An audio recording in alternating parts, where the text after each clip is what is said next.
A.R. Shaw, one known as Munson Steve, Romeo International, and Keisha Green. Let's get it. Sun is shining, nice and bright, birds are chirping, ready for flight, woo-hoo, time to get ready for another day. Let's go.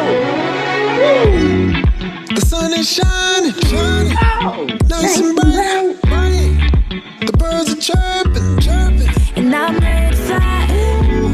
time to get ready, For another day. no one can stop us, we gon' learn to play, every day, we learn and play, We do our best, so we'll be great. you do your best, And I don't mind. so let's get ready, cause it's about that time. Good morning, you, good morning, how do you do? Good morning, time to be great, good morning, time to wake, good morning, Your best and play. good morning, Start the day. good morning, open your eyes, good morning, Reach for the sky.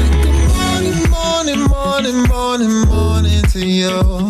Good morning, morning, morning, morning, how do you do? Good morning, morning, morning, morning, morning to you. Good morning, morning, morning, morning, how do you do? Good morning. You see me on my grind, Woo. Stars got to shine. I'm a supernova. Yeah, you see me taking over. Yeah. I'm on the move, I got a way to shine to it. So let me hear you say, every day we gon' learn and play. Hey, where you at today? It's rolling out 8 a.m. in the morning. What's going on, everybody? I've got A.R. Shaw and, of course, Portia Monique and then Keisha Green. Hey, Keisha. And Romeo left, right, and international. I don't know about this combo, man. Portia and Keisha together. I don't know, man. This might. We make a great duo, don't we, Keisha? Yes, we do. Yes, we just know we don't play together. Yeah. Let me see, Portia. Let me see what you got going on, honey. Okay, looking fabulous. Yes, Okay, girl. Keisha, let me see what you got. Yes. I know y'all do know dudes can't do that, right? Y'all know dudes can't do that. Y'all know we dudes. Sorry. Give us a little pose. Munson got it with his hat. Listen, you come on, Munson. Come on, AR, because you looking real hot from the beauty shop. Hey, Romeo. AR, what you got for us? Can do or be dude. Like, everybody get to be whoever they want to be. This is where we at. You can give them that look. You got that hat. You can give them that look. Come on. AR popped his collar. What you got? What you got? Come on, give me a little, hit the brim on him. Hold on. Y'all know Dr. Cool over there gonna have that Kool-Aid. He got the mask going behind him, Yeah. I mean, can do 2 backflips. I'm not giving no poses. Come on, just hit the brim of the hat for me like a. Yeah. Good morning. It passed now. The moment has passed. We are so happy to have y'all here rolling out this morning.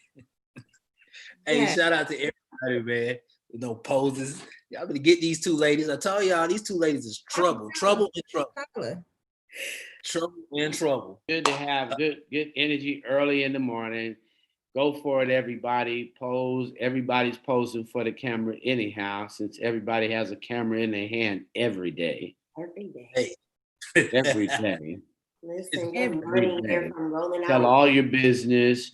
Walk off camera on national TV while you're in the NBA, while you're commentating. Boom. Yes. Drop the mic for the social movement. The struggle continues. What you think about that? Listen, I thought that was so amazing. Did you see his coworkers? I don't know what to call them, but he was like, they didn't know what to do. Like, that's how you know it was happening. Like, they were shook. Yeah, it was. So to give people context, it was yesterday. Of course, the NBA, they decided to boycott over the social injustices that's happening. Jacob Blake being shot 7 times in the back, and yesterday during Inside the NBA, they were set to televise the game and commentate on the game. And of course, that's Ernie Johnson, Charles Barkley, Shaquille O'Neal, and Kenny Smith. And during the segment where they talked about the boycott, Kenny Smith actually walked off of the set and said that, you know, because of what's happening, he wanted to stand by the NBA players. And yeah, he walked off. We can pull up footage of that. We want to go to a portion of the report, but yeah, that was definitely. We can go to the report. I just think that it pushes the point that you've got to stay in the movement. Don't sleep. Don't act half woke. Let people know the movement is continuing. The struggle, the death, the injustice is real. So no, we ain't got to do Portia's report, but I think Romeo's question is, are you actually still in the movement? Are you engaging to push the narrative forward? You know? Will you take action? Not just talk. I tell you this, and you know what? I gotta admit, Amir, I really be struggling to give him some credit, but I'm gonna tell you this.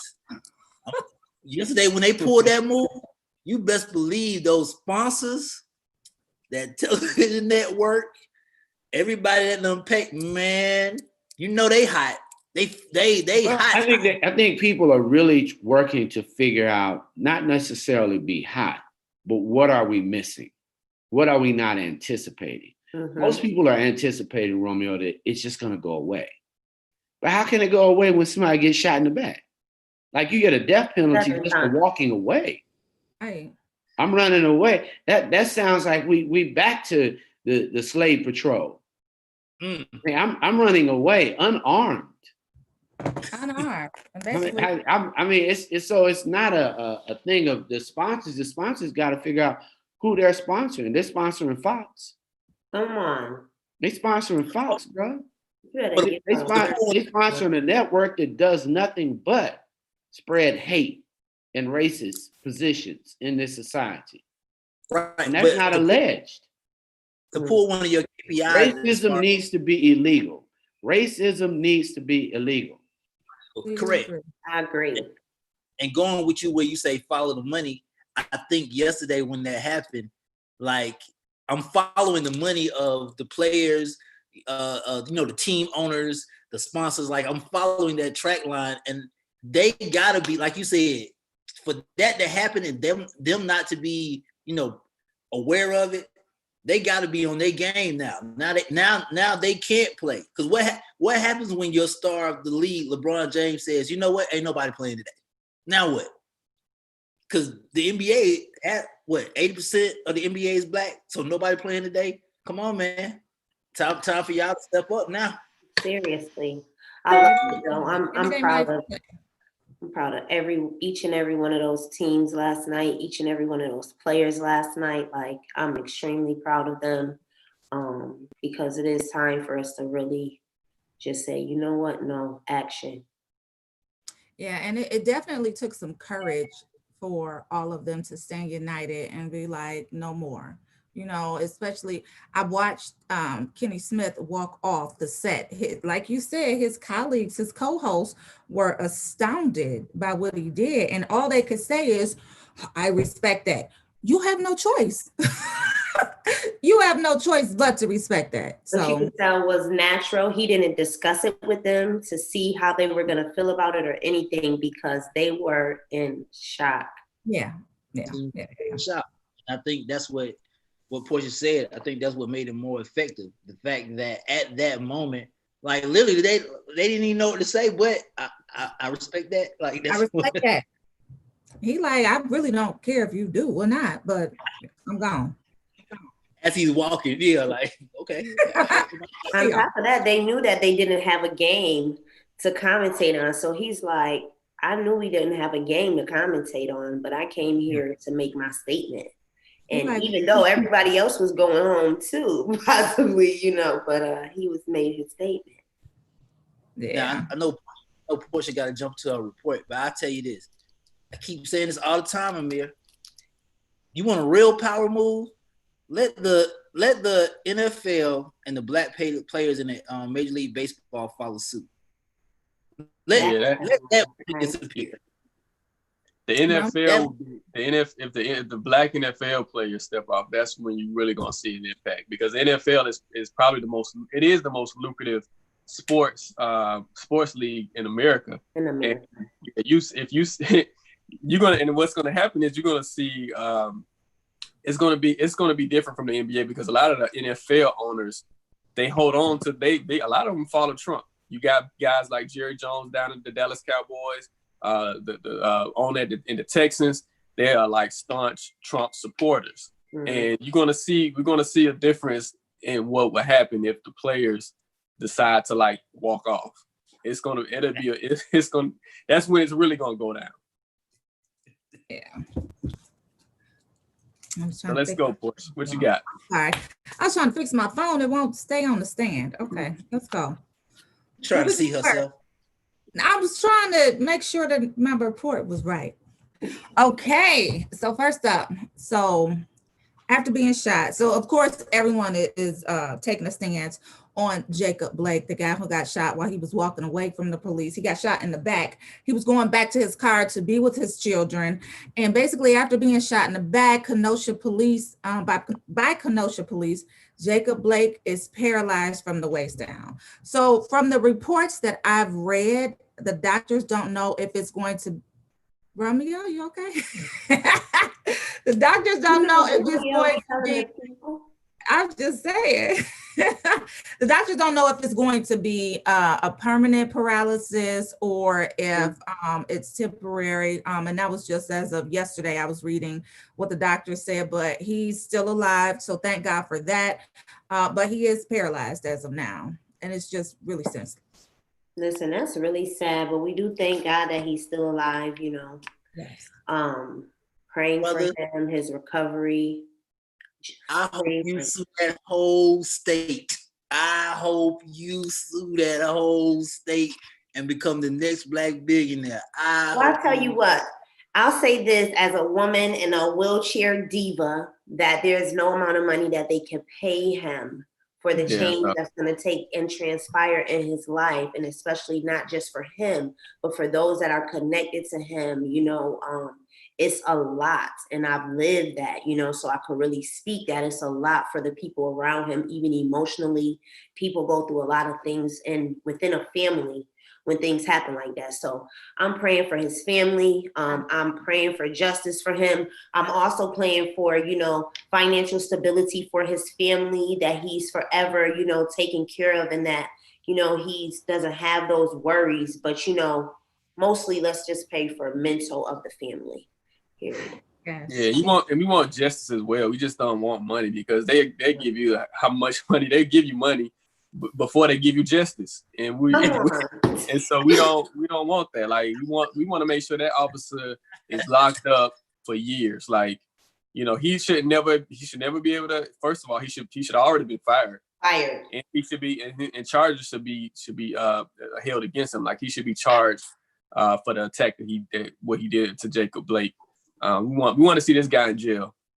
Right. So do we know if he was arrested or not? Because I haven't seen He definitely hasn't been. He hasn't been arrested. They in the officers. What's happening is the police department is they're really trying to protect him. They basically, someone had to find his name because they wouldn't release his identification after it happened. So someone had to actually go and research who it was, and they leaked his name and his pictures yesterday. And he knows what's going on today. Our people's gonna be outside his house. They should be. People should be outside of his house, in the streets. Though. I don't want people to be in his yard, because being someone yards, that's you can get arrested. But they should definitely be outside in front in the streets protesting. I guarantee you, Portia, that this incident gets action before Breonna Taylor incident gets action. Watch. Said that yesterday too. Yeah, I wouldn't doubt it. I mean, it's just sad overall. All of the cases such as this need to get immediate action. People need to be brought to justice, like Amir said. I mean, in a perfect world, none of this would happen, right? So it just wouldn't happen again. And the fact that we're in 2020 is crazy enough by itself, but the fact that we're in 2020 and things like this are still happening, I mean, it's just senseless. So. Yep. Let's move on to my next report. So did you guys see this story about a white female in Florida, Boca Raton, Florida? She allegedly slapped a Black 11-year-old child, called him the N-word, and they were at a go-kart course. She slapped a little boy. She's 30. I thought she was reporting on her funeral service. I'm just saying, right? Because you would have thought that, right? Honey. 11-year-old little boy, Black African-American boy. They were at a go-kart facility and someone hit him from behind and it just caused a chain reaction and he actually hit her and she got out her go-kart, walked over to his go-kart, said that the little boy didn't apologize and slapped him and called him the N-word. Why in my mind do I keep slamming her? Like, in my mind, every time you say it, I just see you like. Yeah. Y'all got Carrie, and clearly if racism okay, so we'll come illegal, back to this. We'll come back if to this. racism was illegal, it wouldn't be on her mind. I'm If just it was listen, illegal, she she was wouldn't even dare charged. to use the word. She was actually charged with second degree felony, but we'll come back to this because we do have our guest. Oh, she went to jail? Yes, she went to jail. So the question of the day is, what would you do? But let's come back to that after Carrie. Carrie maybe can calm us down, give us some breathing techniques so that we won't be having visions of going down there to find that lady. I don't know. She got a nephew too. I don't think she's just gonna be open to that. Oh. She I thought you were saying the lady got a nephew too. I was gonna say, bring him too. I'm just saying, we have kids. Keisha, we have boys. Can you imagine a stranger getting out of? I just did. I told you it's that. Over to your son. I told you. I just did. I just lived it. As you told it, I lived it. It just went a little differently. She probably did go to jail, but she probably had a broke neck or something. Yeah. Hey, Amir, if that was Portia, we'll be on here Friday talking about something. Hey guys, we need you to contribute to the Portia Monique GoFund. Put it out there. Put it out there. Put money on my book.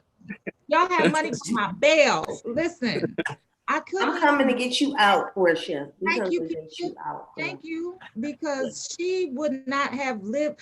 I'm just talking about dragged, like dragged across the dang on go-kart place. Just Carrie, help us. Carrie, help us, please. I'm just we saying. don't have to get help because we need to decompartmentalize.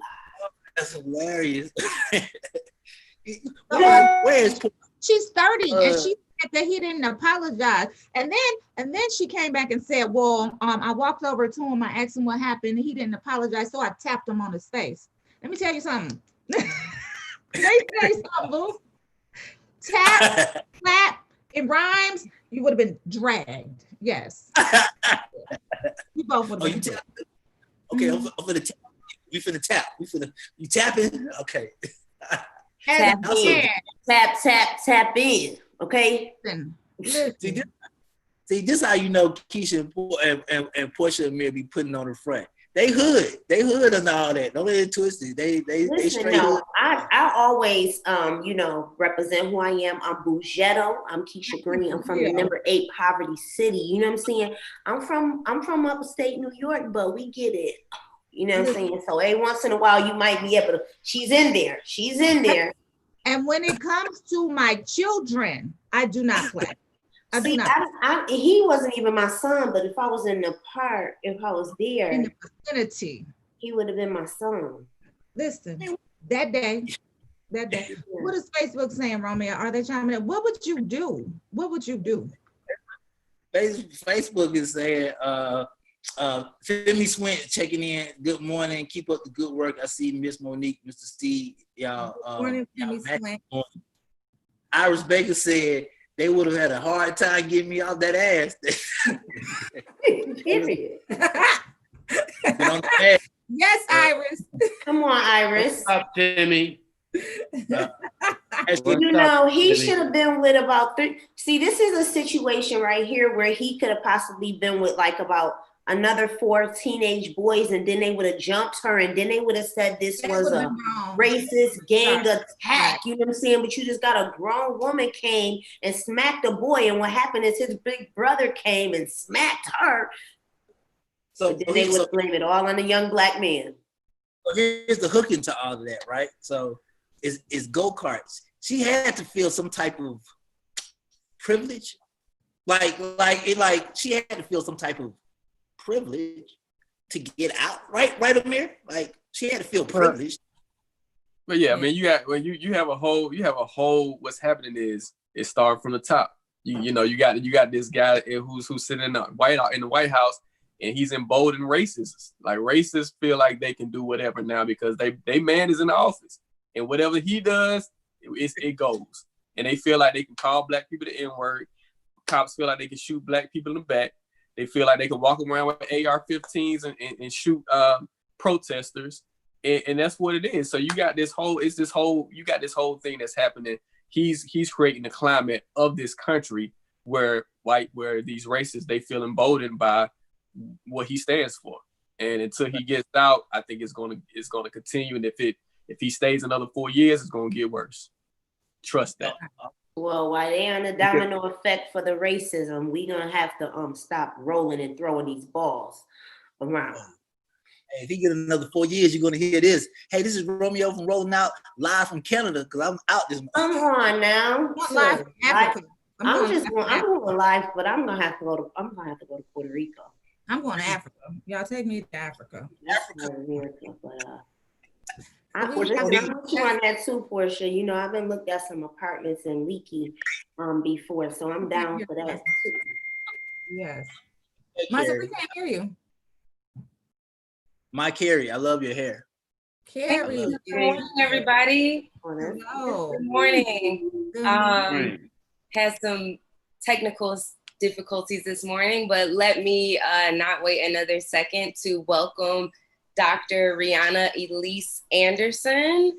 Morning. Rolling Out this morning. How are you today? I'm tired. How are you? Same. I'm like, what is going on with me this morning? Me and the computer are just all over the place, but this is why we need you in the world. Everybody welcome her. She is an assistant professor at the University of Michigan in the School of Public Health. She's also a speaker and a psychologist doing great work around race-based trauma and different therapy and offering coping mechanism for Black families. I thought she was perfect to come on here to talk to us today, just especially in this climate of COVID. People think it's over. It's not over. Yeah. Dr. Anderson has been through COVID. And I wanted to bring her on to talk about that experience today. Lots of our friends kind of think they can't get it. Do you agree with that, Dr. Anderson? No, like that's not how infectious disease works. It doesn't look around like, who do I want to get today? Like that's just not how it works. So, here's what we know, right? So if I'm not wearing a mask and I'm speaking, there are going to be people that are a few feet from me, and those air droplets are going to move their little way to their respiratory system. And if I don't have my mask covering my nose or my mouth, I'm likely to inhale that and it goes into my body. And that's it, like period, point blank, period. That's how infectious disease works. So the more we don't wear our mask and the more we're in spaces where not only we're close to folks, but those air droplets are kind of bouncing off of things like walls or ceilings, then we're going to be more prone to it. So my case was early March, and we can get to that in a little bit, where they hadn't even shut things down yet. And that was one of the biggest failings in Detroit, where so many people got sick at the beginning because of the incompetence of certain folks in the administration. We'll get to that in a second, but go ahead, Ms. Carrie. Yes. Right. So do you think our friends know this though? Like just people that you know, everyday people, do you think that they're aware of the situation with the respiratory droplets and the fact that you can still just get them, even though we're outside, even though we're around each other wearing our chin guards. Right. I was just about to say, like, I feel like people are like, listen, I'm wearing it. And I'm like, but how are you wearing it, sis? Like, that thing dangling off your ear as an earring is not, you know, the proper way, or the chin guard. Like, this is not how it's meant to go. So I do think in some ways people got like a kudos or like a pat on the back for like, see, but it's on. But we have to understand again, like, to your question, no, I don't think that people really understand why it's important to have it over both your nose and your mouth, which is, again, to prevent not only you speaking it, which is why it goes over your mouth. So you halfway there. If you have it over your mouth, you're halfway there. You speaking it out is one thing, but you inhaling it is a part of the process too. So we have to cover both nose and mouth to protect not only our loved ones, but ourselves. Now, let me ask you this, Raina. So you see trying to be fair with their mask, you know, they might have like a cute one on with the rhinestones or whatnot, but I want to know about those face shields, right? Yeah. Because those are cute too, but are they functionable? Like, do they work? Are they effective? Yeah, so here's what we would say about face shields. One of the reasons why some people actually wear both is because air droplets can also go through things like the eyes, right? Nice. Yes. So nose and mouth is like it's a great start. But infectious disease transfers in a few different ways. And with COVID, we're learning that those droplets can actually process through the eyes. So the shield actually protects the eyes as well as keeps whatever is coming out of that face mask to go any further. So it's kind of double duty. But in and of itself, what can happen is that, again, things can bounce. So it can hit the face shield and go like down, but that doesn't mean that it can't go back out to the world. So a face shield by itself, I would say, is going to protect to some degree, but it's still going to allow for things to go out and in through that bottom. So you can double duty it. You can have the face shield and the mask, but I would recommend that the shield or the mask itself will probably be the best course of action. Without the rhinestones, because that's going to weigh it down and it's going to let all that stuff go through. So I know you're trying to be cute, everybody, but like, keep it plastic with the cotton. Let's get some cotton going. I wear the paper ones all the time. Those are the only ones that I can breathe in. Like I don't have time to be cute. Like I just wear the paper ones all the time. Yeah. Right, I can't breathe in the other ones. And also, this is my first time hearing this about the eyes maybe needing to be covered. Yeah, it's like, it's not a scary thing, right? Like it's going to be many fewer instances that are going to happen with the eyes, but especially for me, like if the University of Michigan said you have to go in and be around 60 people, you would have seen me with this, like I would have had this whole contraption covered, right? Because you don't want to expose yourself to that type of excess. And that's, so for everyday occurrences, do we need a face shield? More than likely not. But if you're in a situation where maybe you're like, especially an essential employee, you could go to your grocery store and wear that shield, honey, wear that mask, like double duty if you need to, but like, it's gonna be a lot of people coming in touch with you, and that might be best for those folks. Wow, we're learning new things about this virus every day. Like, obviously, you're aware of it. You're super up on it because of what happened to you.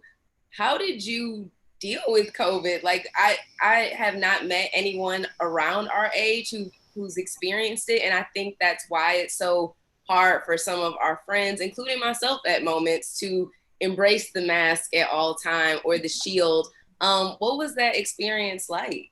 Yeah, so, I told you, but I was up here in Detroit mid-March. They had just canceled, my class at Michigan. They just canceled some of my research. So I was mad. Like I was up here upset that 2020 effectively in my head was canceled, not thinking at all about my own health because I'm out here vibrant, thriving. I'm, working out 4 or 5 times a week. I'm a vegetarian. I'm doing all the things to take care of myself. So the week of March 16th, I'm feeling a little lethargic, but we had just moved everything to Zoom and your eyes take time to focus on the screen. And then like that Tuesday and Wednesday, I was like, I gotta just lay on the couch a little bit. Oh, my muscles are getting a little sore. Like all these things started to happen, but I'm like, man, the flu is real. Like it's March, I got the flu. And then that Saturday when Taste and Smell left the building, I was like, oh, like your girl has COVID. Like she actually has COVID. So for a long time, I didn't think that what I had was COVID. And then when I did recognize it as such, at that time, all of the safety precautions and the health regulations were saying, just stay home. We're not going to be able to see you at the hospital. And it was true. I was hearing sirens going up and down the street. I could just get a sense of the gravity, how many people were in ambulances, how many people were going to the hospital. And in Detroit, as you know, we were losing people left and right. So we knew it wasn't a joke, but to your point, in our age bracket, in our decade, right, like nobody was talking about being sick. So when it did happen to me, and I have this platform of being in the School of Public Health, of talking about mental health in the Black community, it really shook me to my core because I think we have been placing so much emphasis on the at-risk populations. And what I was sharing with you, how it impacted me to this day, my capacity is not back in my breathing. I still get migraine headaches. I still feel like slow to respond to things. My mental capacity is not as clear. Like it has absolutely impacted me months after I first contracted it. Wow. Oh my gosh. So did you get a test to confirm that you had it? So again, at that point, they were like the directions at that point were sit yourself on the couch. Like that's really what they were saying to people like me. If you don't have trouble breathing to the degree that you would need a ventilator, like sit on the couch. So even the thought of me getting to my car and driving to find a place was so overwhelming at that time that I didn't even think about doing it, nor calling anyone to take me, because at that point, you don't want to infect your friends and family. Right. So I decided not to get a test at that time. And I know they're more widely available now. You can get them free. You can get rapid response testing. So I absolutely encourage it now. And if that were the case right now, I would absolutely find a way to get it done. But at that time, I did not. So have you ever had a positive COVID test? So I have not taken it, but I also know from my family, so some people within my family who have done that, they have become negative within 90 days. Like the antibody test shows negative results within a certain amount of time. So even if you were positive at one point for COVID, and then you were positive for the antibodies, some people are, number one, showing that their antibodies are dropping off within 3 months. So that means that you're able to be reinfected after a certain amount of time. And now we know this. I don't know if people know that part. A lot of people I had COVID.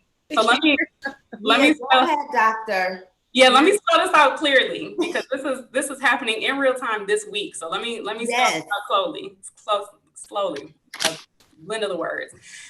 Number one, you can be infected. Number two, your antibodies, which are the things that resist becoming infected during a certain amount of time. So you've built up enough resistance to this thing to get it again, has been shown to decline rapidly in COVID. So for some people, like the flu, you might get infected and maybe you can't get the flu for another year, which is also why we get shots, right? You can't get it for like a year, but then you got to re-up on that shot. For COVID, some people are able to be exposed again within months, like 3 months later. So the first verified case of reinfection of COVID came this week. So someone within this 5 or 6 month period has been exposed, was not able to get it again, and then was reinfected again. So within a 6 month period, it is possible to have COVID once and to get reinfected. So I just want to be very clear that even if you did have it at one point, you can get it again. They say that's the first case. I also know a young lady. She is 15 years old. Wow. She is positive for COVID as of Monday for the second time. Mind you, she's been back in the physical classroom, okay? Lord. And they're going to tell the parents that her test is positive because she's had it before. I said, oh, no. Yes. She has it for the second time. Yes. So yes, I am I seen it. Yes. Wow. Keisha and Dr. Anderson, my mind is blown because that's why I asked you to repeat that, because I know lots of people who are like already had COVID. You know, I also feel like I had COVID, but I didn't take a test either because like you, terrified. My mother is a senior citizen, so Hope she didn't see me say that on here. But, I was scared to be around her, but I had lots of symptoms, but everybody's like, you're young, you're healthy, you don't have it.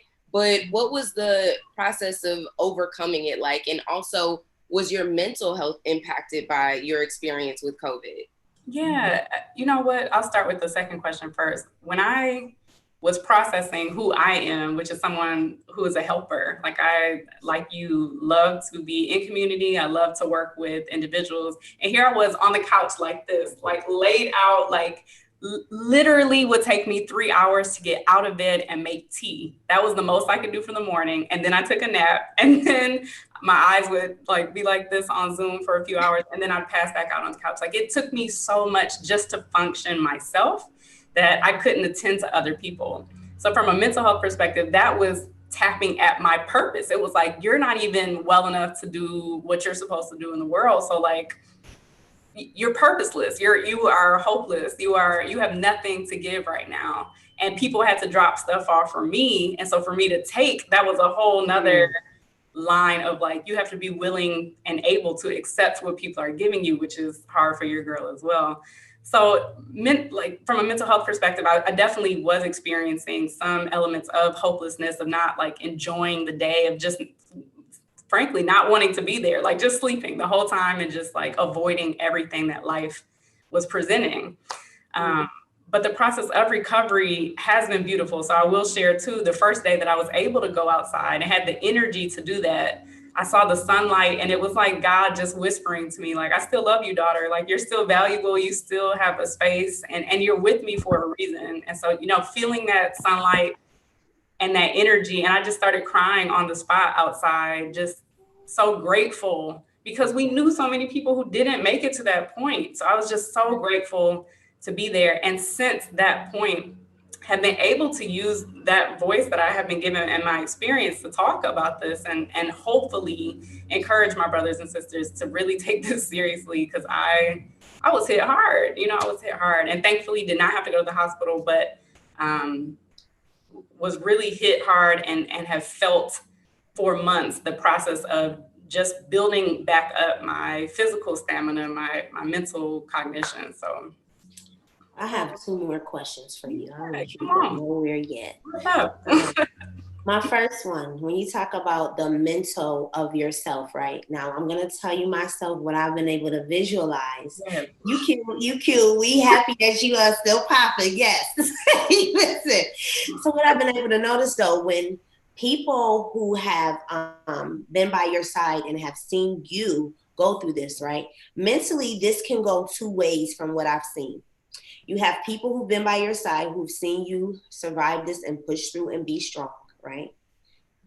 They have a level of gratitude, but they also have a level of risk, because now they know you can survive it.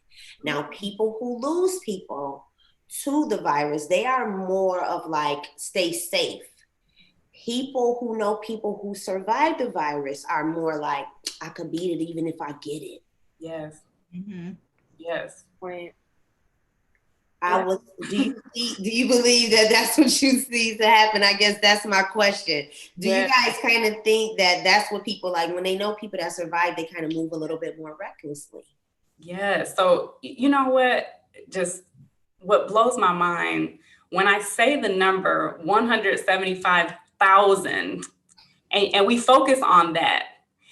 Right. So I think sometimes we get to this granular level that you're talking about. Oh, well, my sister had it, or Dr. Rihanna, she had it, and they're fine and they're making it. We have lost 175,000 people since March. That's what I want to keep coming back to. Don't think about like who's making it out, or like who was in the hospital and we just brought her some stuff and now she's back out kicking it, going to the potlucks and stuff outside. We're not talking about that. We're talking about we have lost 175,000 preventable deaths. These people could have still been with us in our community. My hairdresser gone. My cousin's gone. Like we have lost people who would have been here at our family barbecues this summer had we done something differently. Wow. So think about those people who we've lost and not the people who have made it through, because we're still dying at rates higher than the flu or anything else that you're getting these shots for, that you're taking cough medicine and cough drop for. We're still dying at higher rates. So don't think about who's made it through. Think about who we've lost, who should be here. And we need to, though, we need those survivors like yourself who are really, you know, coming forth and speaking the truth, and not the ones that are going from the hospital to the club, because we have some of those ones too, you know, and we need people speaking up, saying, you know, what it felt like, what they went through. I'm talking about being fully transparent. And this week I've been seeing people do that more. And so we are so grateful for you just coming to tell your story, but I'm not done with you yet. I heard Carrie say something that was very, very, it struck me. I was like, okay, that sounds like something we need to talk about. And she said that you do therapy and for racism trauma, right? Yeah. I want to talk about that. I want to talk about some of the things that you see come forth from racist trauma. And I want to hear about it on both ends of the stick. Yeah. Okay, so y'all gonna probably have to have me come back because that's my whole bread and butter. So this is just Definitely. a little slice on this. But here's the long story short on that. We have racial discrimination that impacts us in different ways than other stressors do. So let me use an example. If you're out here and you lose a job and you're like, dang, I need to find food and resources to get my family back on track, then most people know here are some really concrete ways that I could go about doing that. Maybe I need to ask this person, maybe I need to go to the bank. But the stress that you feel from doing those things is from, dang, I got a lot of stuff that I have to do to get this thing done. When racial discrimination happens to us, we are experiencing immediately the first question of, what did I do wrong to deserve this? Mm-hmm. So we call that internalizing. So what's the first thing that I did to have this white man do X, Y, and Z to me? Or like y'all were just talking about before I jumped on, you got this young boy in a doggone go-kart. That's the part. That's what, yeah. Right. A grown woman attacking him, calling him the N-word. And now this young boy, if we haven't done a lot of processing of this before this happens to him, is going to wake up in the morning and say, what did I do to deserve to be called the N-word at 11 years old, right? And this is not a unique story. It's wild in that it's happening, you know, in a go-kart facility, which everybody's bumping into everybody else. But that actually is a perfect metaphor for racial discrimination, right? Like, none of these things happen as a result of what it is that we do. This is all like bumping off of historical things that are happening that our young people have nothing to do with, and that are now bumping into these older folks who are shooting, calling them names, doing whatever. So the first thing that makes racial discrimination really different is that we typically internalize it first, say, what was wrong with me? What did I do to deserve this? Then when we're looking to handle it, so like in a job, again, you lost your job, you're looking for things to handle it. You're trying to get resources to handle racial discrimination. And you're looking around like, well, if I put my hands up, I get shot. If I reach for my wallet, I get shot. If I do any of these things that are supposed to be tried and true to resolve this thing, to handle this thing, it doesn't end well for me. And I've seen that with people who look like me. I've seen it on TV. I've seen it on cell phones. I don't know how to handle it. So the resources that I would even want to use to handle this don't seem to be really like at my disposal. I don't really know what to do in these cases. So what we would do in therapy is to first process, listen, baby, it's not you at all. Mm-hmm. It's history and it's on them. These people are the ones that are looking through their jaded glasses at you and trying to create in you this sense of like frustration. And it's not you, baby. It's not you at all. So that's step one, to take it to the external. It's not me. I'm going to take it out and put it back in the world where it's supposed to be. Well, listen, we gotta have you come back because that's really have to address. And I'm very interested as a mother of 3 Black sons. I want to know like what type of anxieties and things they face when they're going outside in the world. Or my son said one time he was walking to my truck and a lady must have thought he was walking towards her car and she was locking the door and stuff. So I kind of want to know like about that, and even for as a mother of Black sons, you know, it's a little different when your kids go outside. You have a little different feeling. You don't sleep the same at night. So we gotta have you back, but we are so grateful. Yes, thank you so much You for come coming back. on. We definitely appreciate it. It's so pleasure, y'all. Have a wonderful rest of your day. Be well. You do the same. Thank you. Thank you so much. That was so deep. That was amazing. Oh, Portia. Carrie, thank you for her. She was wonderful. We definitely appreciate it. I really do hope we get to bring Dr. Anderson back. She does a lot of work with Black families, especially around race-based stress and trauma and coping mechanisms for us to manage that. A whole big piece of her interventions is mindfulness. She's a yoga and mindfulness practitioner. So definitely can't wait to have her back to explain more of that. Me and my family need a whole session. Me and my 3 sons, like, help us. Yes, she was excellent. She was amazing. Very, very excellent. Romeo, why are you laughing? Do you have any racism, trauma from racism? How it make you feel when you go outside? See, there's a difference though, ladies. And I know, and I can guarantee you this. Portia's sons deal with it, your sons deal with it, and I guarantee you Carrie's cousins and nephews deal with it. We walk outside, well, we talked about with Portia's guests. We have to walk outside with our helmet, our armor, and our shield. That's what it is. So I guarantee you there's a hesitant when it comes to your son saying, hey, coming to Portia, hey, mom, this happened to me today. I guarantee you there's a hesitant for your sons or nephews or cousins to come to you women because the simplicity is they're built to be strong and protect you. He's not gonna come and say, Portia, mommy, this happened to me. He's gonna deal with it internally until he figures it out so that it doesn't happen again. And that's what happens with young men and young Black millennials. Everybody thinks that we're upset. It's not that we're upset. It's the fact that it's a sad thing. We're not gonna come to mom or auntie unless it's a dire necessity. If I get into an argument with this white man, I'm not gonna come home and tell my mama. I guarantee you. I'm gonna deal with it. I'm gonna process it and figure it out. Now, if my dealings with this white person or this incident gets out of hand, then I call my mama. Then I call my auntie. But before that, I guarantee you, each one of your sons, each one of your nephews are dealing with something internally. So we don't have the ability to express it because the world doesn't give us that ability with stuff happening every day. Guaranteed.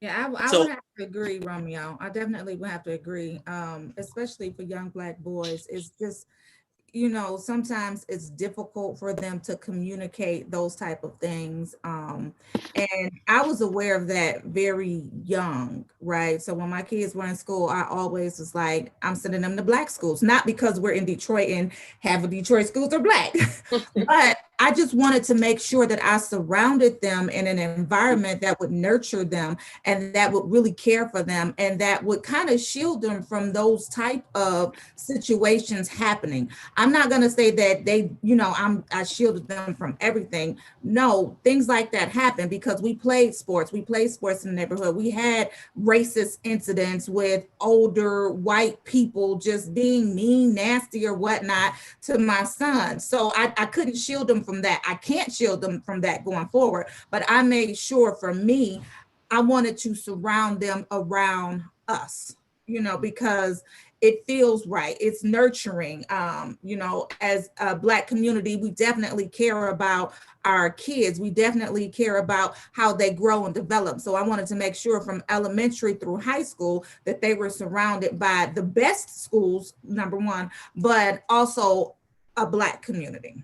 So think about this, Portia. I'm gonna throw this in your face. This is gonna shock all 3 of y'all. Think about this in the simplest form.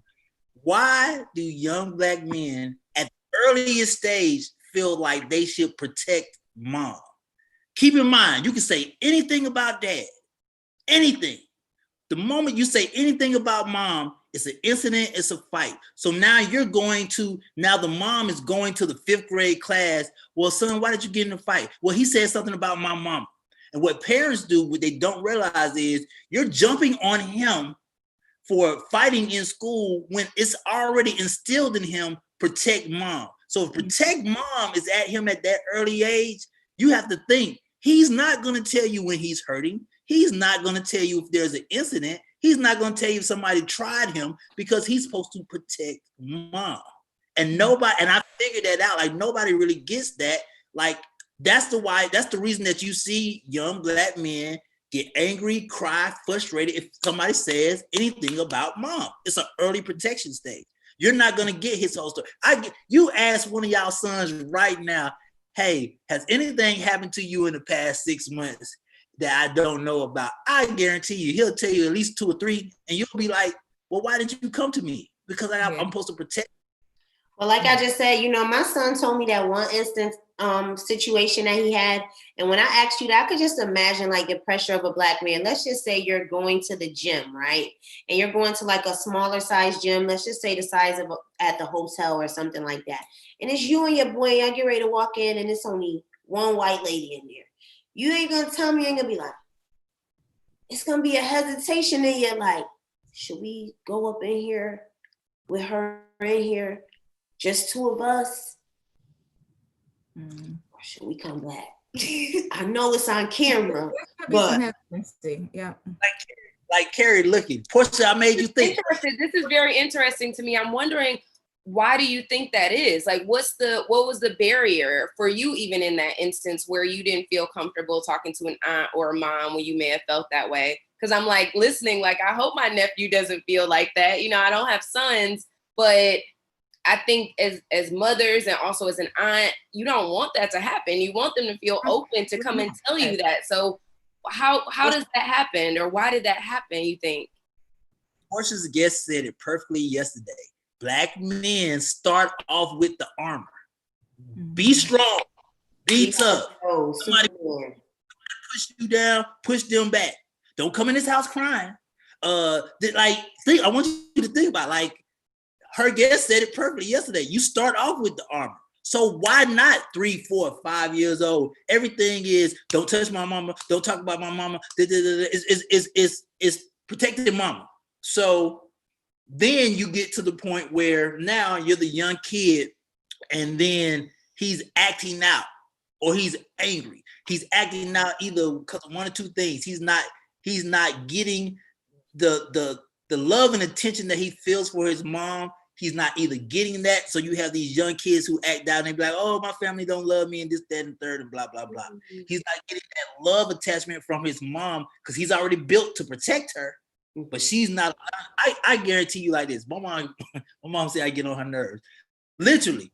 Hey, I'm finna go to the grocery store. I'll go with you. You don't need to go now. The way the world is, I'll go with you. I'm going to the gas station. I'll go. Like I have a problem right now. I have a problem with my mom leaving the house to go do simple stuff and me not going with her. You guys, what happens with you guys is the fact that to you, it's nurturing. I get it. It's nurturing. To us, it is, oh, she's nurturing me to protect her. And that's going to be it. That's going to be, matter of fact, when you had your nephew, here's the funny part. You had your nephew right in college, right? At the football, who plays football. Okay. This is going to blow you. Yes. Your cousin. What you didn't realize is his reaction. I remember this. His reaction to you telling him how he better pay attention, how he better do better than this, that, and the third. Guarantee you right now, I will put $100 down. Text him and be like, I need you right now. I guarantee you, he leave at school. I guarantee you. I guarantee you. If Portia right now in her house, hey sons, I have an issue. Mama, who touched you? Mama, what's wrong? I guarantee, but right. No, Romeo, you're right. They are like that. They are. I don't know if I want to. I don't know if I caused any of that. Probably, I don't know. But they're also like that with their dad. And it might just be that they're like that with their dad with me.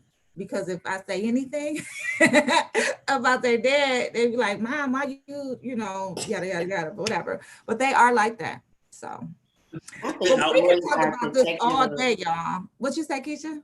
I think. Go ahead, Romeo. Before you say it, Keisha, but the point I was getting to is everybody says that's a natural reaction. What I was getting to is how is the reaction? The reaction is an instant, mama, who touched you? Mama, who what? Like the action is an instant fight.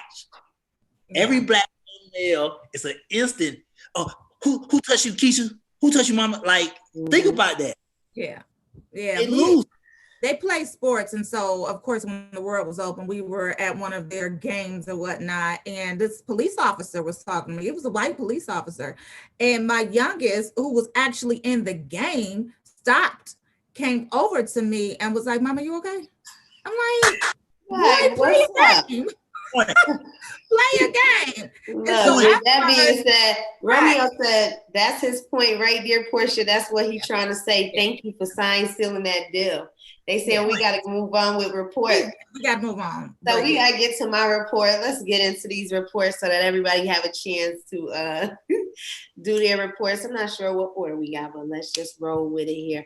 Oh, yeah. So listen, Herschel Walker was able to take Trump kids to Disney World. So they use that to say like, oh, he's not racist because he let him watch his kids. Oh, no, you were the help, sir. Like, you were the help. Take my kids, make sure they have a good time and bring them back to me safe. You know, you got to know when you're being dangled and when you're being used, honey. Okay? You was the nanny. What you need to realize is, honey, you was a whole Happy Meal. Okay? You was the nanny and the security guard and the help. The help. He played you. Okay? So we all know that definitely does not make him not racist. My boy AR came on here like, let me see what they over here talking about. I think, do we have our next guest or can we move on? Our next guest is here, but continue your report, Keisha. Okay, Carrie, are you leaving us? Yes, I am. It's so good to be here this morning. Romeo. Thank you so much, Carrie. Romeo. I wanted a breathing exercise, Carrie, but we're gonna have to get that next week.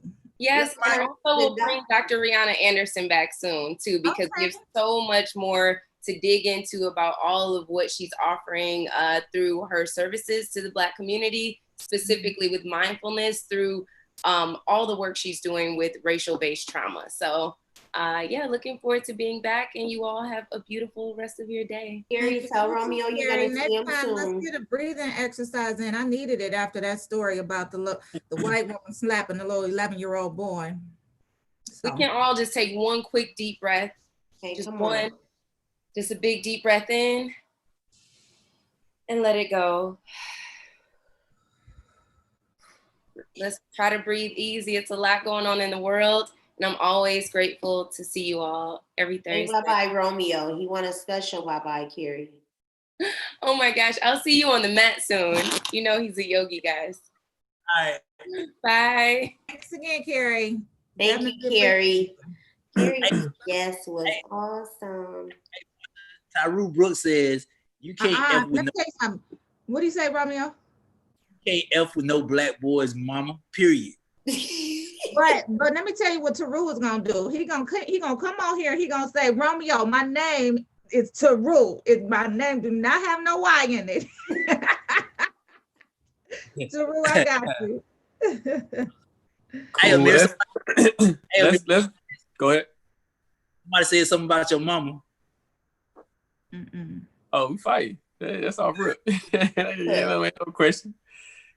We're gonna bring on our next guest.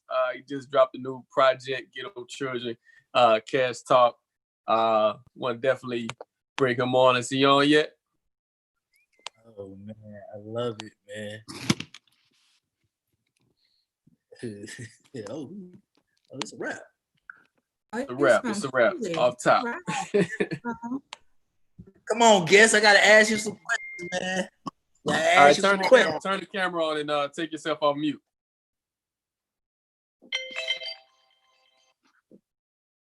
Yeah, man.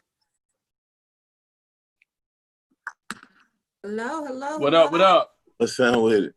Hey, What's going on, man? Yeah. What's going on? What's up, man? This AR Shaw. I'm here with Romeo International, Portia Monique, Keisha Green. Welcome to the Rolling Out AM Wake Up Morning Show. What's going on, brother? Introduce yourself to the people.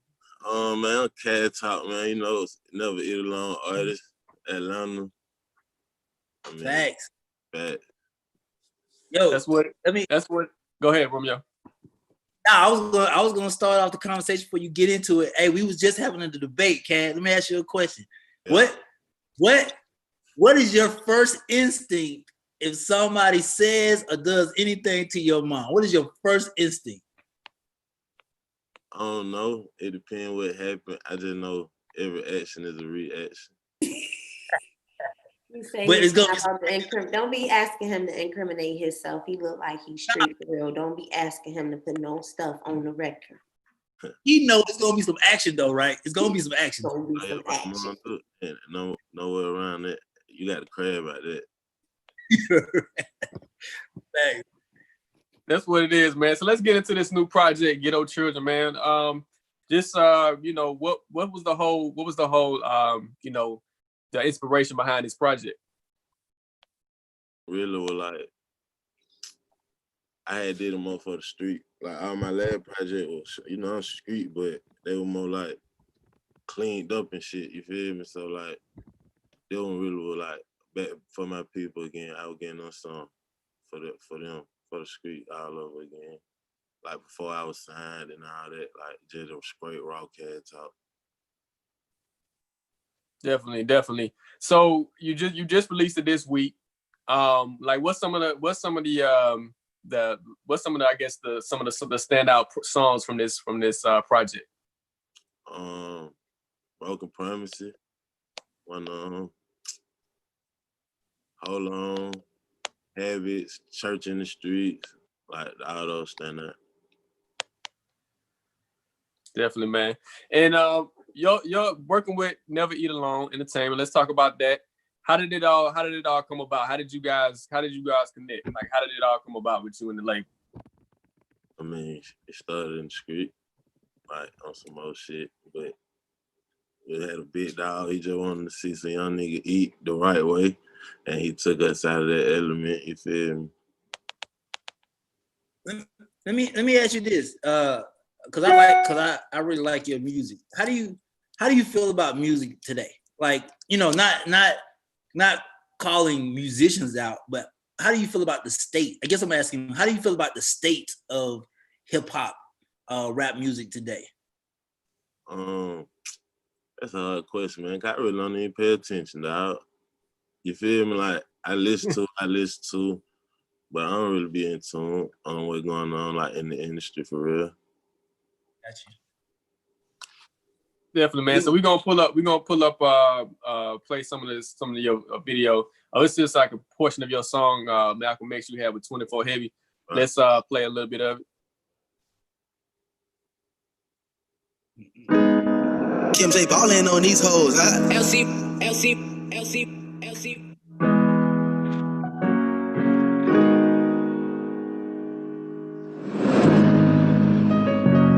just wanna die.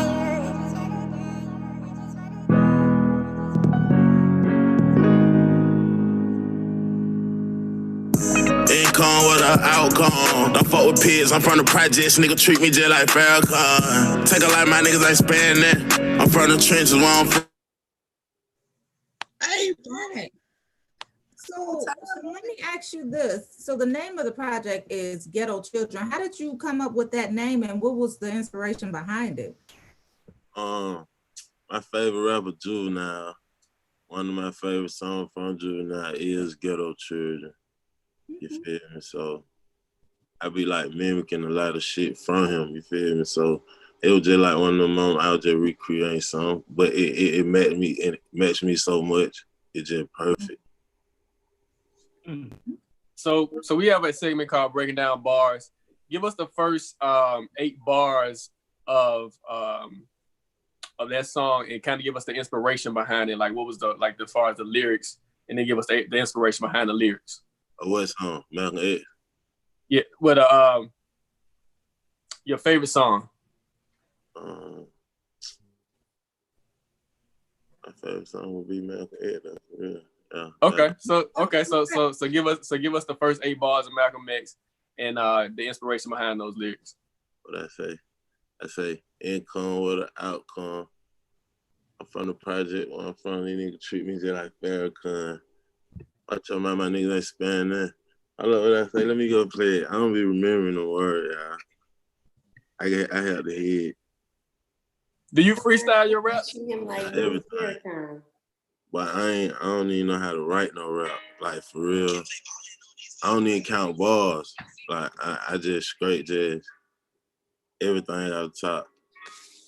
Wow.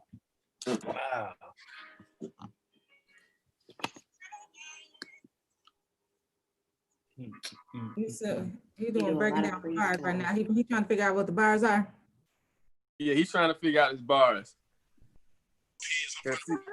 The beat was crazy hard. Kids, I'm from the projects, and nigga treat me like I'm Farrakhan. You feel me? You know, Muslims don't eat pork type shit. Police is pigs. So, like, that just was a bar, you feel what I'm saying? The first bar was income or the outcome. Shit. Every situation we ever did was always for some money, you feel what I'm saying? So, like, no matter what the outcome was, it was for the paper, you feel me?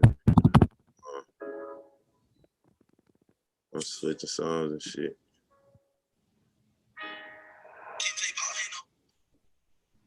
How many more balls I got? 6?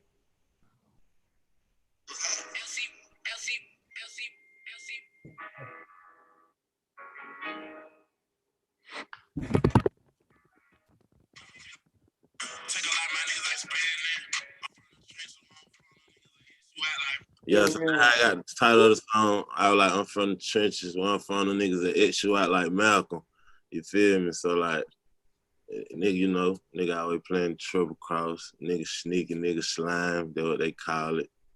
You feel me? Let me ask you this before you get out of here, man. Do you have a voice on or an opinion on, you know, what's going on in the world today? The back and forth with, you know, police violence, the back and forth with Black men getting, you know, just. I mean, I know. To us, it's an everyday thing, but for it to be publicized and, you know, retweeted and reshared, you know, what are your thoughts and feelings about that? Honestly, people just need to stop recording it, man. At this point, y'all just gonna keep making the world mad over some shit that been going on 30, 40 years, you feel what I'm saying? So, like, that's all I can say, because it ain't gonna stop. Like, ain't nothing we can do to make it stop, ain't nothing we can do to make it change, because soon as that shit go on, we're gonna still turn around and kill each other, you feel me? So that shit be pointless as hell. All that protesting and all that shit just be for no reason. Gotcha. All right, man. We appreciate you for coming on, man. Definitely want people to check out Ghetto Children. Where can they follow you? You can follow me on Instagram at CadTalk1. You can find all my social media from my Instagram page, really. So that's you just make that one stop. All right, man. That's what it is, man. Salute, man. Appreciate you for coming on. Appreciate you. All right. Love the new song. I like that song. I like the beat. I like the beat was hard.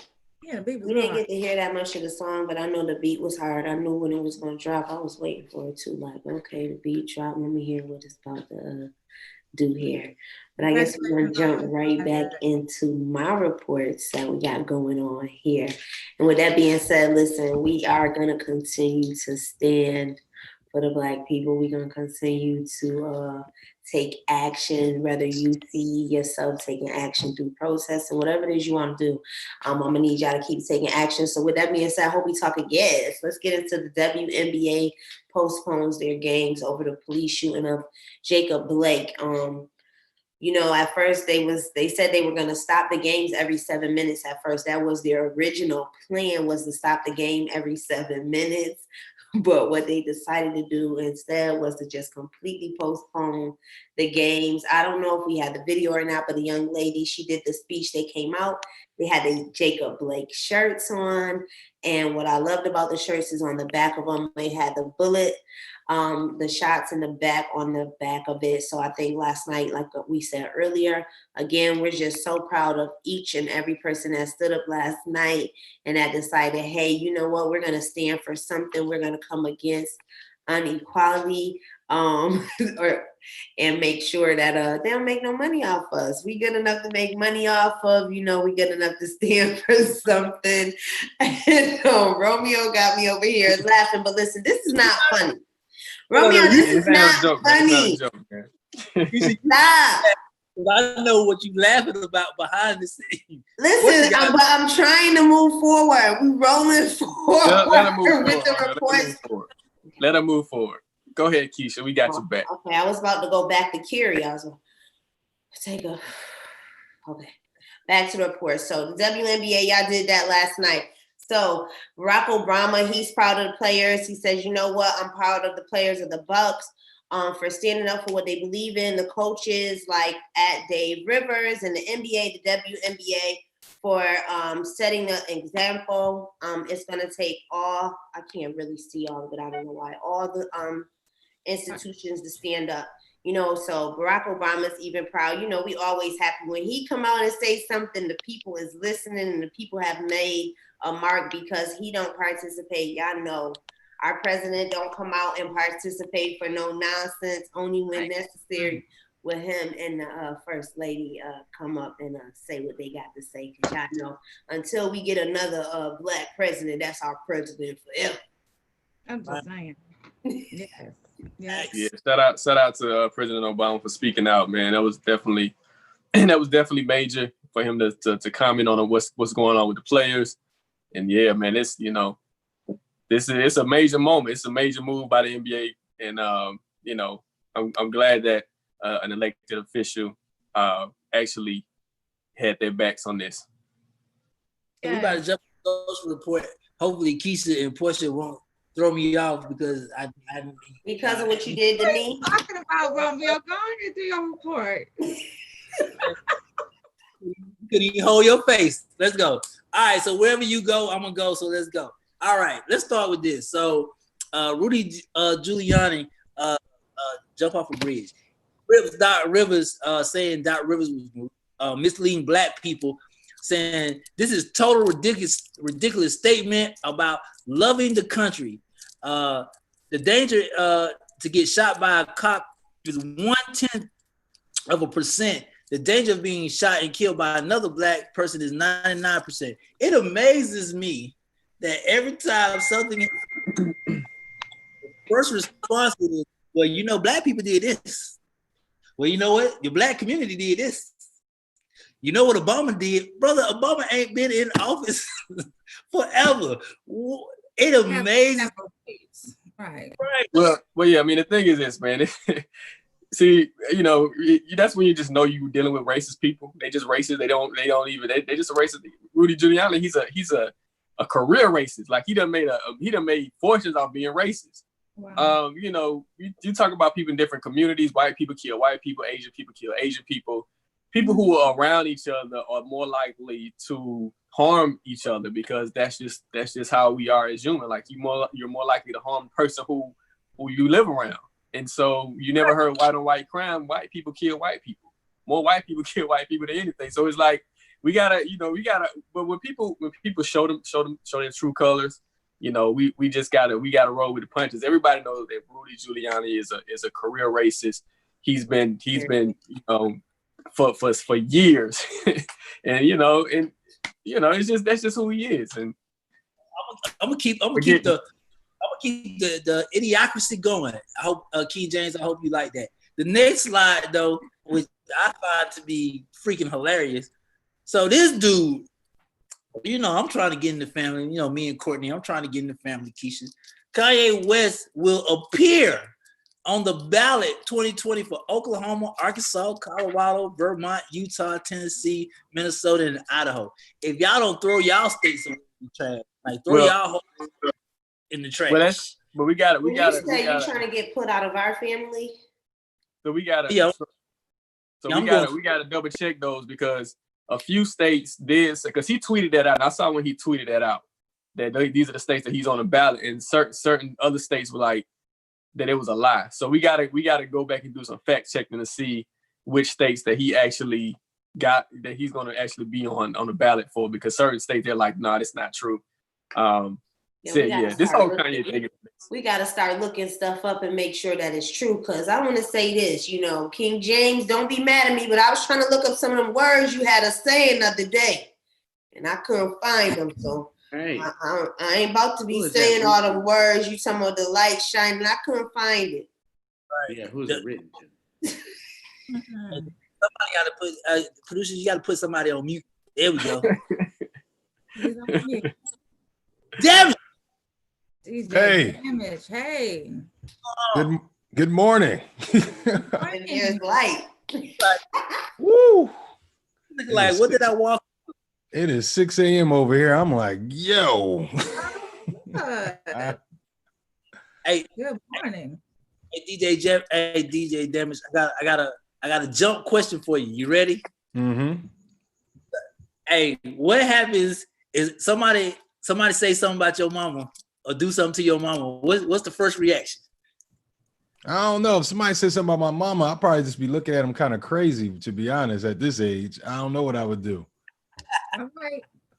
Come on, grown man. He said, listen, you ain't say you did nothing for real to my mama, did you? Nah, I ain't got time to be. Mama. Oh, well, I got a 7-year-old. I got to stay out the jail. Right. He said he got a lot to lose, so he's just gonna give him a pass and keep it moving because it's not even relevant to his life. Go ahead, go on. And I live in LA. It's a lot of mentally unstable people out here walking the street. So I just assume that he must be mentally disabled to be talking about my mom. So I just have to give him a pass. You don't even know your mom, right? I don't even know my mom. Yes, well, let's just say there's a lot of mentally unstable people walking around everywhere. Exactly.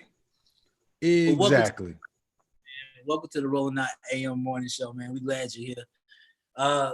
Let's jump right into it, man. Since you already up at 6 o'clock in the morning. We up. Yes, love it. So you've been in the industry for about 10 years now. You launched your masterclass, Legendary Media Group, mentoring. So that's a great thing. Mentoring potential media personalities. Tell us all about that, Romeo. Yeah. So I started doing radio when I was 17. And I think my biggest dream in life when I started DJing, that's all I ever wanted to do. My brother was a rapper. I couldn't rap. I can't put words together like that. So I was always the DJ even before I had the equipment. So when I was like 11 years old, I bought this thing called DJ in the Box. And literally that's all I did my entire life.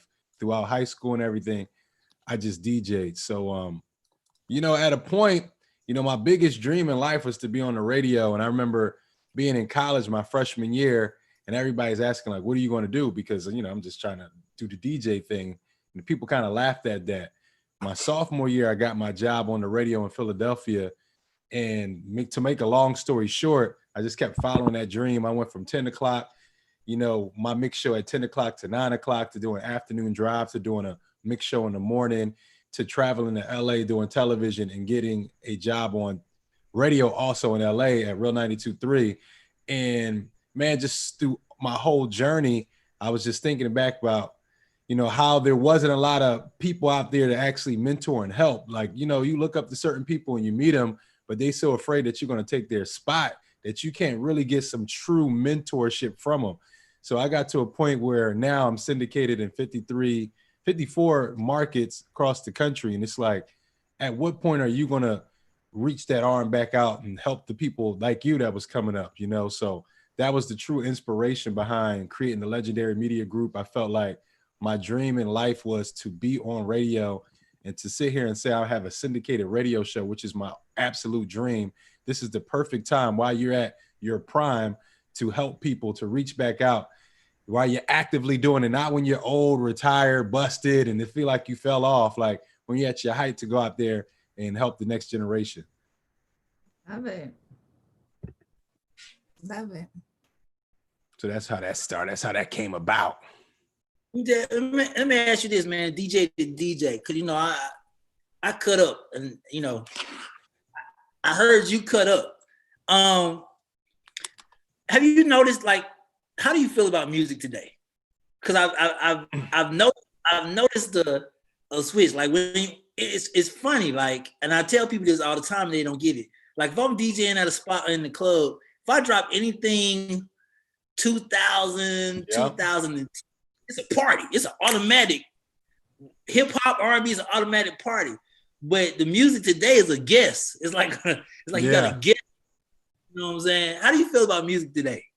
Man, you said it right. It feel like when you spinning and you play anything in that early 2000s era, it's like timeless. And then if you play something now, if it's not the hottest song in the past 2 months, it's kind of like you played yourself. Like even think about the height of the Migos. If you play any of those songs right now in the club, it's like if you drop Bad and Bougie at 12 o'clock, it's like, and that was the biggest song at one point. So yeah, man, music right now is definitely pretty microwavable. And hip hop, I feel like in general is the hardest thing to spin. I feel like hip hop DJs are some of the most intelligent music wise, because hip hop is the only genre of music where the hook can be hot in the third verse, but not the whole song.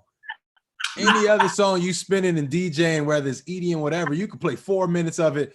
The people love it. Hip hop is a genre where, man, why did he play more than the first verse and first hook? Like, what is wrong with this dude? Like, you're looking at the DJ, like, you gonna play me 4 minutes of this? So, like, to sit there and do a 4-hour event, you have to play almost 300 songs. Like, and you're moving quickly or gotta talk. Sometimes you gotta talk a song in. Like, I don't know why the DJ's playing this, but he said something right before that made it make sense. So, like, salute to all the hip hop DJs out there. I love this guy. So are there songs, because I mean that is an interesting point that you when I think about it, like you usually only hear like, I don't know, you might hear like a minute of a rap song and then it's time to switch up.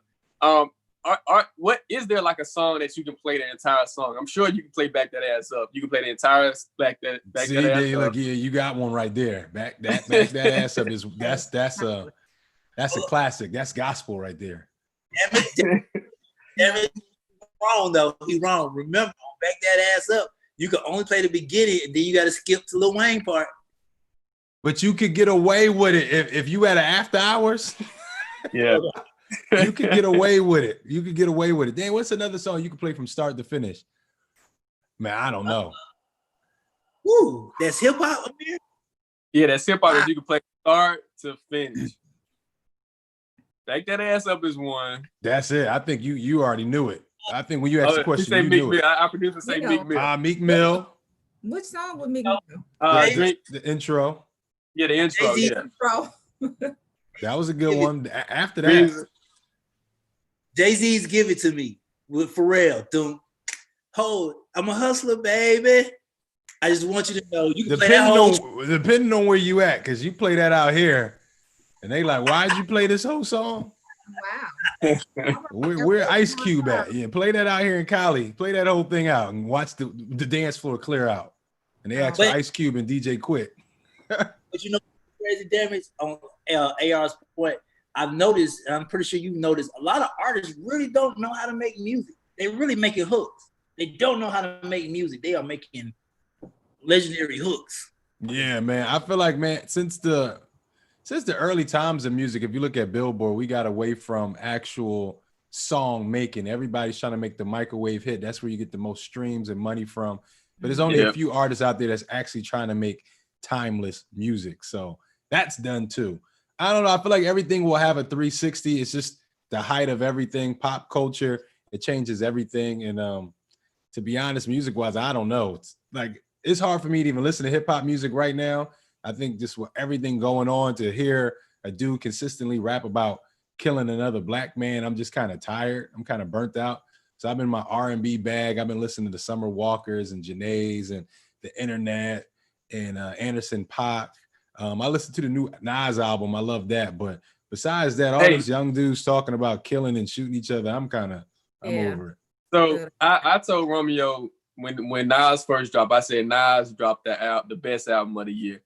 2020, I think King's Disease is the best album. What are your thoughts on that? Nah, it's a really good album. I love how he First of all, the fact that he collaborated with Young Dirk and it wasn't whack. You know, Lil Durk. I didn't see Nas and Lil Durk making one where I was like, damn, I love this. Like, so I thought that was fire. I love this song with him and Big Sean. Damn, is this the best album of the year? I'm trying to think what other albums came out this year. So you got Pop Smoke. You got Pop Smoke drop. Trying to think any other that kind of made an impact. Pop Smoke was probably the biggest album until now that I can think about. Yeah, I think Pop Smoke is going to take it for the year if nothing else come out. But I'm with you. I love the Nas album, man. And you know, I love Griselda and all them dudes too. So yeah, that Pop Smoke album, that's just something different. When you go to Miami, they playing every song off that album. But this Nas joint, it's my vibe. That old man vibe. It's a vibe. Yes, it's that old man. I feel comfortable putting it on around my son because I'm like, he has no idea what Nas is talking about. Like the wordplay and everything, he just tunes it out and listens to the beat. So like, it's definitely something for everybody. Yeah, that's true. That's true. Now you recently were on a BET show. It's called Armchair A&R. Tell us about that. Yeah, Armchair A&R. So what they wanted to do is BET had an idea to have someone who critiques music actually go in the studio and make music. So that's how that started. It's called Armchair A&R. BET weekend last year, the big weekend they do out here in LA, they had a competition to find the best artist. And it was this girl named Sade Day, which is her rap name from Chicago. This girl literally hustles making wigs. So she makes these wigs that connect to your hat. Oh, wow. So you put the hat on and it's like some hair coming down. So she signed up to be in a competition, but she came out here to LA to work. So she paid somebody to stand in line for her because she didn't know what was going to happen. She's like, I mean, I rap a little bit.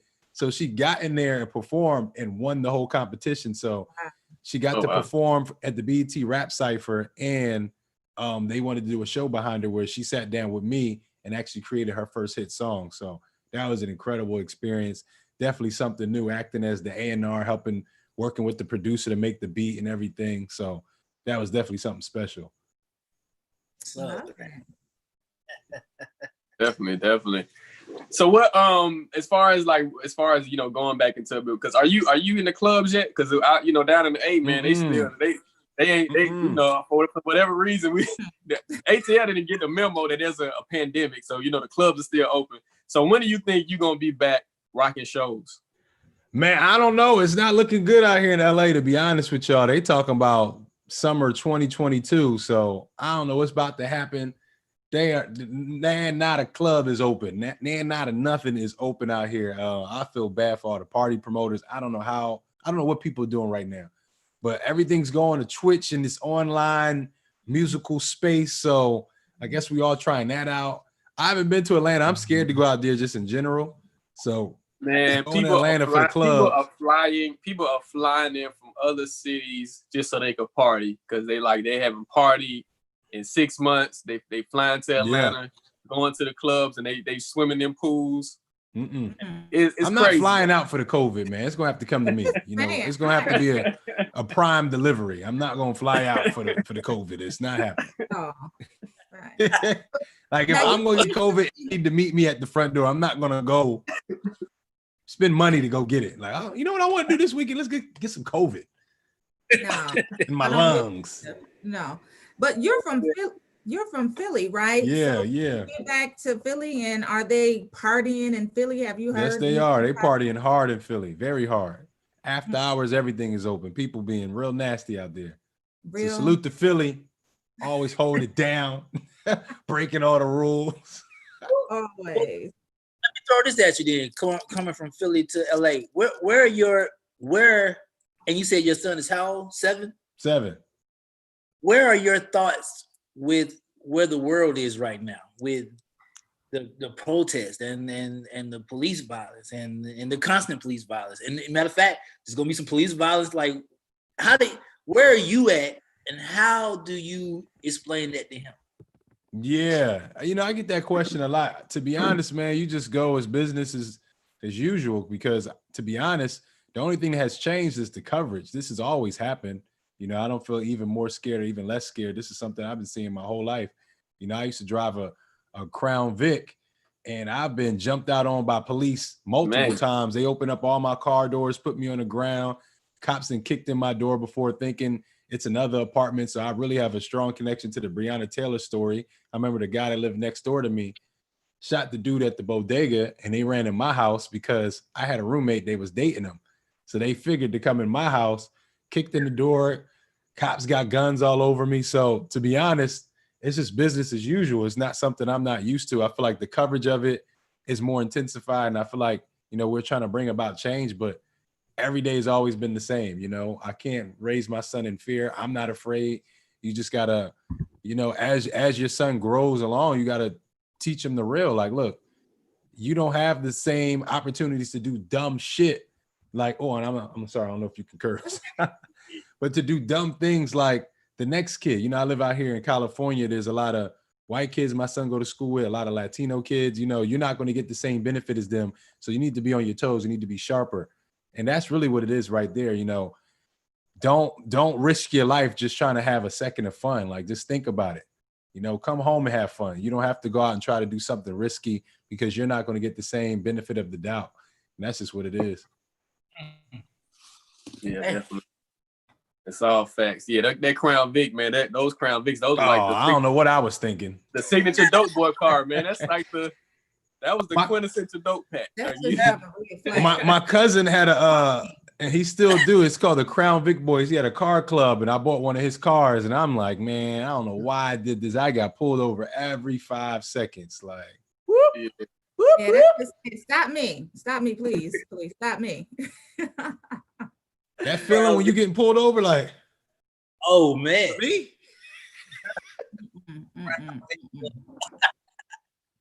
Oh man, that's hilarious. You be trying not to look back, you just looking at me like, I know he ain't trying to pull me over. Please, not today. Not me. Oh man. No, man. We appreciate you, man, popping in this morning, man, waking up at 6 a.m. What, you 7 a.m. You up? Yeah, man, it's early. But I appreciate y'all for reaching out, man. Once again, for everybody that wants to get in radio, podcast, and television, check out the Legendary Media Group. That's legendarymediagroup.com. It's a dope program. You know, I'm just trying to help the next generation like us, you know, expand our platforms, take it to the next level. Why not? You know, while we can. And we have COVID, we have this downtime to learn some new skills, to perfect all our passions, to lean into them. So if not now, then when? Hey, say that part again. I made this statement yesterday. If you come out of COVID, the same person that I met coming in, I'm dropping you from my life. There is no, I don't care who she is or he is. There's no reason I should meet the same person when we come out of this at all. So you're right.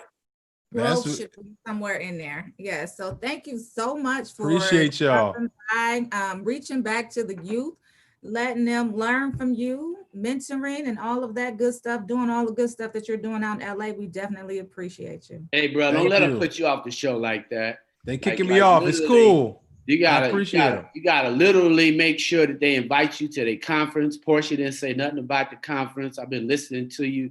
I'm proud of you being a father, talking about it being a father.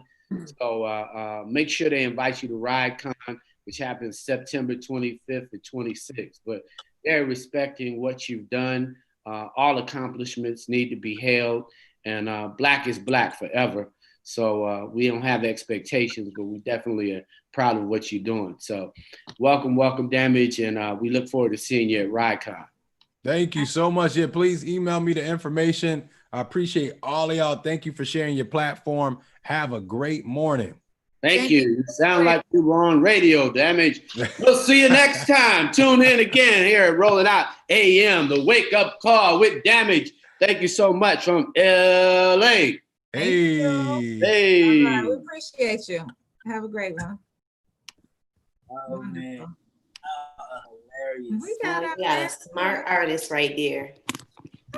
He was very articulate. He was, you know, he's definitely of the community, giving back to our youth, making sure that, you know, he's responsible with his. It's amazing when you say articulate. We all of us sound. Your babies don't sound inarticulate. It's so often we see white people say, "You sound articulate." But when you say unarticulate, you don't sound articulate. That's all I'm just saying. That's what you sounded like you expected him to be. Unarticulate. Well, no, we just saying we had some trauma. I've been watching the whole show. I mean, you know. She's just happy that we had a nice, very well-spoken guest who brought forth some information. And not only that, what I love, he said, up, Keisha Romeo, you see that? That's already beat me up again. They want to, you know, I could tease Portia all day. I will tease her all day. But letting her know, particularly because she knew I was wearing this green shirt, and then she put on green.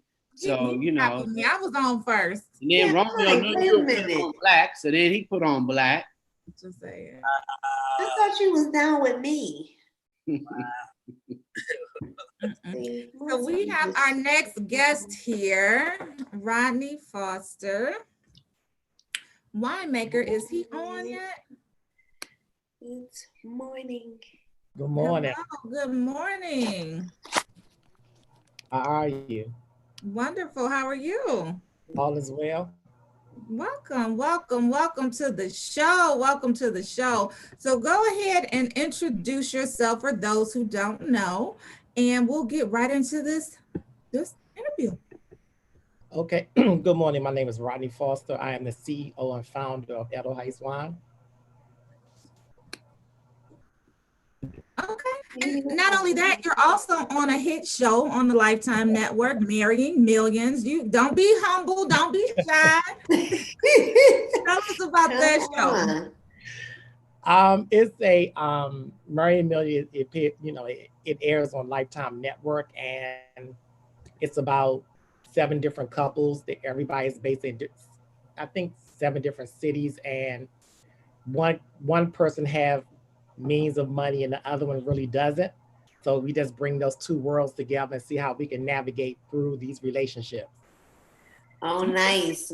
That's like reality. That's a real show for real. Yeah, it's a real show, Keisha. If you haven't seen it, you definitely have to catch up. I need to go watch it, girl. I've seen it before. Okay. Yes. Before I didn't even need to see it through the TV. I need to look through the mirror. But I'm definitely gonna tune in. So, how long have you been in the wine business?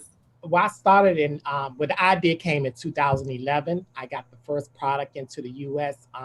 Late 2014, and just been going since then. You know, I've been down to Atlanta quite a few times doing some things with the wine, so I got to come back and see you guys. Yes. So that's one of my third homes. You know, I have family down there. I have a lot of friends down there as well too. Okay, well, so you're based out of DC. I'm sorry, go ahead, Keisha. Oh, he looks like he'll be in the wine business. That's all I was really gonna say. You look like someone that I would let tell me what's a good wine. You have like that wine. Well, the only thing I'm going to tell you is to drink Edelweiss wine. Okay. Now you're from DC, and tell us a little bit more about Edelweiss. Well, in 2011, I was vacationing in St. Moritz, Switzerland, which is probably about 4 hours away from Zurich, Switzerland. And I went over there to a polo match. It was freezing cold. It was a traditional event over there called a polo snow cup on ices, where they playing polo on a frozen lake. They have traction down for the horses and everything to stop and turn and all that. So prior to that, me going, a colleague told me, I have to try this wine that you can drink warm, like hot tea or hot coffee. And I never heard of a wine you drink warm before. So when I got to St. Moritz, the second day I was there, I found the restaurant that sold it. I tried it. I thought it was interesting. It wasn't the best product that I ever tasted, but I thought it was interesting. But in my mind, I'm like, how can I bring this product to the US but make it better and organic? So I met some great people over there, which I still stay in contact with. One of the guys introduced me to his brother-in-law, which became my business partner over in Germany. And, he located a vineyard that produces this type of product, and, all their products they make or manufacture are organic products. And it just went from there. Now I'm in, it's in stores. I'm, one of Steve Harvey's official sponsors. So whenever he does a golf tournament, I'm there serving the wine to him and his golfers. I mean, the wine has taken me places that I probably would never been on my own before. It's been featured on the Housewives of Atlanta. It's been featured on the Braxtons before because I have a relationship with the Braxtons. Okay. So it's been doing some amazing things. Now you said this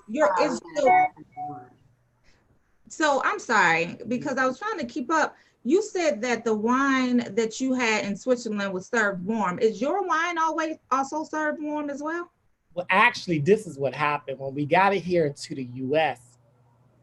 My red wine, we was marketing that you drink it warm, but no one was not drinking it warm at all. Everybody was drinking it in room temperature in a wine glass because that's what we're used to doing. Okay. And so we had to switch the marketing up, saying that many people love it room temperature in a wine glass, but you can heat it up. You can make sangrias with it. I had pastry chef make poached pears with it. So the red wine is a very versatile brand. It's made with all organic cinnamon spices that have brandy in it. So it's a very different product. It's not nothing like anything else on the market. And how did you come up with the name Edelheiss? Is that it? Edelheiss. How did you come up with the name?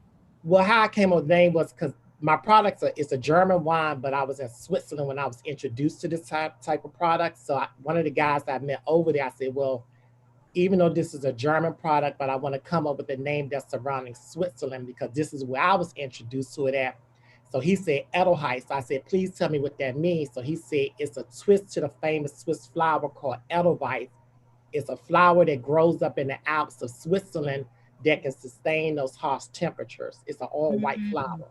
So it's just a twist to the Swiss flower. Then most people know the song, The Sound of Music, Edelweiss. So it's just a play on that name. So it has like a story behind it.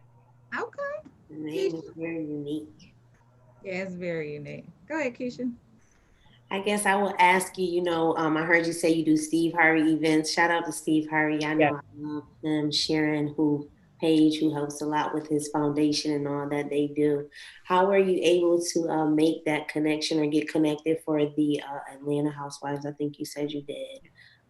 Is your wine carried in Cynthia's winery that she has, Cynthia Bailey's winery that she has here? We're working on that now because, I was with a distributor in Atlanta, but, that didn't work out because, I felt like they wasn't giving me the attention that I need. So we just decided to part ways, but I'm talking to a new distributor, which is a Black-owned distributor in Atlanta. We're talking now to bring the product back in Atlanta. And I had talked to Cynthia as well about bringing the product into her location because, we have some sort of association. I don't want to say we're like best buddies or, I've been to her house, she's been to my house, but we have an association and, she loves my product. She posted it before. So we're going to definitely bring it back there. But how I got hooked up with the Steve Harvey Foundation because a young lady that I know named Dawn in the Atlanta area, I don't know if she still does Marjorie Harvey's hair now, but her name is Dawn. And she was working with Marjorie and she hooked me up with a young lady that runs Steve Harvey's foundation. And they had contacted me and Marjorie's PR agent at that time contacted me and asked me how would I like to do this. Was probably like maybe 4 years ago. And it just all connected. And next, I was out in Vegas and Alabama and different places serving the wine to him and his guests, which was like, I'm like, wow, I can't believe that I'm standing right here and Steve Harvey is standing across the hall talking. I mean, not across the hall, but across the room talking. It was just like an out of, body experience because of course I knew of Steve Harvey. I'm a fan of his. And just to be in the room with him so close, it was like, wow, I would have never imagined this. Wow. Yeah. So you say you're working with a distributor in Atlanta to get your wines out, but where else can we find the wine? Is the wine available for purchase now? Yes, the wine has been available for purchase. We just did the website, so we're in a process of having a shipper called Reserve Bar. They work with a lot of the bigger brands to actually start shipping the products for me because, I had people ship it for me, but I like to be in control of it because I know it's gonna be done right. Right, And by me being back and forth out of town now, I can't put my eyes on it. So I'm having a shipper who works like with Ciroc and Jay-Z's brand and all that to actually start current, shipping my products out. But the website, if you go to my website, if you click on the buy now, it's not gonna let you buy because the third party is setting up everything so they can ship everything out. But for you all, of course, you all are gonna get free product. I'm gonna make sure of that.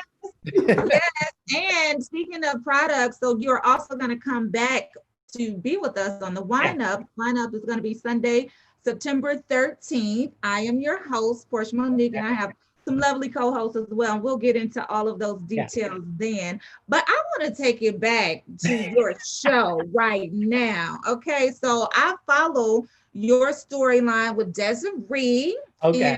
And I think we're on episode 3 now. But what's going episode 4? So I need to catch up because I'm still on episode 3. I didn't finish watching the episode. But what's going on? What's going on with the series? You and Desiree. Last that I saw because I still didn't finish episode 3. But she left. She was like, see, I was gonna binge it tonight. See, what'd you say, Keisha? I was gonna binge it tonight. See how you do? Oh, yes. She packed her bags and she got in that car and she left. So what's going on? I don't know. You tell me what's going on. I don't know. I mean, I do know, I do know. I mean, it's certain things that, I'm not going to make nobody make me do. And when you start trying to make me do something, that I start pulling back a little bit more because I feel like you're trying to force me to do stuff I don't want to do just yet. So it's just a gradual, let's take baby steps and do certain things because, she's on the West Coast and I'm on the East Coast. So it's, a big difference there, but we're working it out. So it's going in the right direction. So who has the millions? Don't tell me. I'm just gonna watch. The millions. Come on now. You just said you see this. Hold on, wait. What did you said? Wait a minute. You just said you see what I look like. Don't be playing. You know what time it is. So that's why he ain't got. That's why he ain't busting in sweat, honey. Go ahead on, baby. Ain't much gonna change that I can't hire somebody to do. Exactly. I mean, you could tell he got the millions, right? Okay. You could be replaced with an app. I'm just saying. Yes, and speaking of how he looks, he was also you also garnered notoriety as one of DC's best dressed men. Tell us about that. Well, DC is a very political town. I mean, DC is it's always who you know, and it's a networking city. It's a government town. It's not like Atlanta. Atlanta's more hip hop music. But DC is more conservative and about politics. And so it's just all about being in the right circle. So how people started getting to know, because I came from, I grew up in an era of, I don't want to say it like it was a bad thing, but it was, just a lot of drugs and killing around at that time. So I had to reinvent myself because I wanted better and just to get out of that scene. So I just started reinventing myself and going to different places that you had to be dressed up at. You had to come through the door and people notice you. In order to move and navigate through the city. So, it was always in me to look nice. My mother always tell me, the first thing people see is how you look before you speak. So I just always try to present myself, properly dressed, and then people just started noticing me, for the way I was dressing. I love it. So whenever we get to DC, Keisha, we're gonna have to take a trip to DC. He's sending us some of that wine, so let me just send him a message with my address. Yes. My phone number. We got some products for you, Keisha. But we're gonna have to come out there. Now, if Keisha and I come out there, you're gonna have to tell us, is Desiree gonna be out there? I doubt it, but even if she is, she's not gonna mind. Okay, because she seems like she's fun, so we'll love to kick it with her too. Of course. Of course. I mean, I can't wait to watch you. You're more than welcome to come anytime. We definitely appreciate it. It was nice meeting you today. Nice meeting Likewise. you. And I'll be down, and you know, we'll connect. I'll be also down in Atlanta soon because I have to meet with the distributor down there. We're gonna start taking pre-orders at a few stores down there like mid-September. Okay. So I would definitely love to meet with you all, treat you all out to dinner. You know, one of my favorite spots is down there. What's your favorite spot? Come on, it's Lennox Mall. It's what's the Tavern? Okay. Okay. Listen, I love good food. It sounds like we're in the vicinity of some of the same. We have some of the same friends. So I look forward to connecting with you. We look forward to having your wine be in Cynthia Bailey's winery. That God will open up doors for you and great things will continue to happen for your brand and for your business. So I'm excited to see. I appreciate it. And I appreciate you, Black, beautiful women, for having me on your show. And I'm going to make sure you get this wine and you look, if you don't like it, tell me, but I'm sure you're going to like it anyway.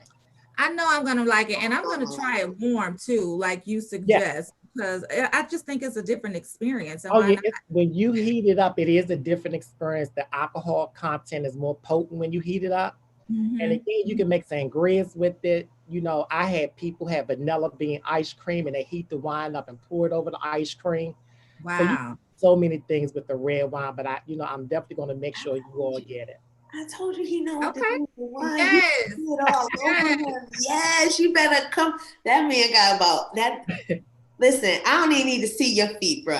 Already. What to do is like, you know, we go just a sidebar, you know, your significant other, you know, one day you just pour some of that wine over you, you know what I'm saying? Oh, okay. We're gonna talk more about that on the Wine of September 13th. We can't wait to talk to you more in depth about the show, about your wine, about what you got going on in DC, and all of that good stuff. I appreciate it. We definitely appreciate you. We had fun with you this morning. Thank you so much. I look forward to talking to you all and actually seeing you all in person as well too. Absolutely, absolutely. We'll definitely make that happen. Yes. Okay. You have a blessed day. Okay, Ronnie. You do the same. Talk to you soon. Bye-bye. It's always so nice when you meet people who got great energy and they just like doing things like, yes, you better not play with these people, Rodney. Right. You have to binge watch that show. Girl, the show is so good. You be like, I'm watching it tonight. I'm just saying, yes. I'm on episode 3. I like I said, I saw I'm watching all of them tonight. I'm watching episode 3 and 4. I have to finish watching episode 4. I mean, episode 3. What you shaking your head for, Romeo? Just about to say. Put y'all together, man. I said it when the show started. Portia and Keisha together is trouble. Whole entire show, like just trouble. So. Keisha was like, I don't even have to see your feet, girl. You know he's got it together. Portia, stay on. Portia always trying to get somebody to go off the show. We can go to Amir. There go Amir. Finish Amir's report, right? Yeah. All right, let's get to it. Whatever you got first, that's where we going. You sound like Romeo. Right. Yeah, I had to take that. I had to get that from Romeo. Thanks for I had to borrow it for a minute. All right, man. So we're gonna go into a video where the Kenosha police chief basically blamed protesters for getting shot, saying that if they weren't out in the streets, they wouldn't have gotten shot. But no, well, let's go to the video and we can kind of talk about this craziness. Everybody involved was out after the curfew. I'm not going to make a great deal of that, but the point is the curfew's in place to protect. Had persons not been out involved in violation of that, perhaps the situation that unfolded would not have happened. So the last night, the 17-year-old individual from Antioch, Illinois, was involved in the use of firearms to resolve whatever conflict was in place. The result of it was 2 people are dead. Persons were shot. Everybody involved. So, I mean, if you guys see this message, it was totally, this guy needs to lose his job, like right now. I mean, if you just hear what he's saying, he's basically saying that if the protesters weren't out, they wouldn't have got shot. No, if the police wouldn't have shot Jacob Blake in the back 7 times, the protesters wouldn't be in the streets in the first place. The next thing he didn't say it was a mass shooting, which is what it was. A dude walking around with an AR-15 that was illegal. He walking around with an illegal AR-15. The police didn't stop him, and they didn't question why this white boy is walking around with an AR-15. That's another mishap that he's not talking about. Why didn't his police department stop him from walking around with an automatic rifle? That's another thing. The last thing is this. His whole messaging, the police chief saying that, yeah, he resolved the conflict. Like, no, this dude was basically shooting people. He was killing people. And 2 people ended up dead. No, this is a mass murderer. Like, you know, and that's the thing, man. We have people who have, like, the police departments have histories of racism and racist attitudes who are running these police departments. These basically individuals who were probably be in the KKK 50 years ago, who are now saying that they're protecting the service. So definitely wasn't feeling that. We hope that this guy loses his job as soon as possible. Let's go to the next one. That's just crazy. You're about to lose your job. You about to lose it. Yeah, we want to talk about. We talked about this earlier, but the Lakers and the Clippers, they had a team meeting last night with the NBA, all NBA players who were in the bubble, the final teams who were in the playoffs, and they had a meeting about continuing the season. And the Lakers and the Clippers were the only teams that said that they would vote to cancel the season. Now, the thing is this, there's like a lot of financial ramifications if the players cancel the season. They would have to throw out the collective bargaining agreement, which means they could lose millions of dollars if they have to throw out that agreement. So there's a lot of money at stake right now if the players decide to cancel. The Lakers and the Clippers, who are probably like the one of the top 3 teams who's still left in the playoffs. They them saying that they would like to cancel the season. That was major, because you can't really, if LeBron says he's not playing, that's a major thing. That's a major thing that's for LeBron, who's the best player in the NBA. I want to go to my last one before we go to positive thoughts. Let's go to the last one. This is going to be real quick. So yesterday, of course, the players decided they made history by deciding to boycott the NBA playoffs, and it fell on the anniversary of Colin Kaepernick's decision to kneel. He first kneeled on August 26, 2016. That was 4 years ago. He pretty much recreated this whole era where athletes are standing up against what's wrong and fighting for justice. So shout out to Colin Kaepernick for taking a knee 4 years ago. And we've seen his impact. We've seen all the things that has occurred since he decided to take that knee 4 years ago. He's inspired a lot of players to actually get back into activism. There was, like, in the 60s and 70s, there was a lot of activism with Muhammad Ali and Jim Brown, but then we lost that in the 80s and the 90s. And now, what's happening now is good to see that athletes are actually returning to activism and actually speaking out for the people. So now we can get into positive thoughts. Let's kick it off, Romeo.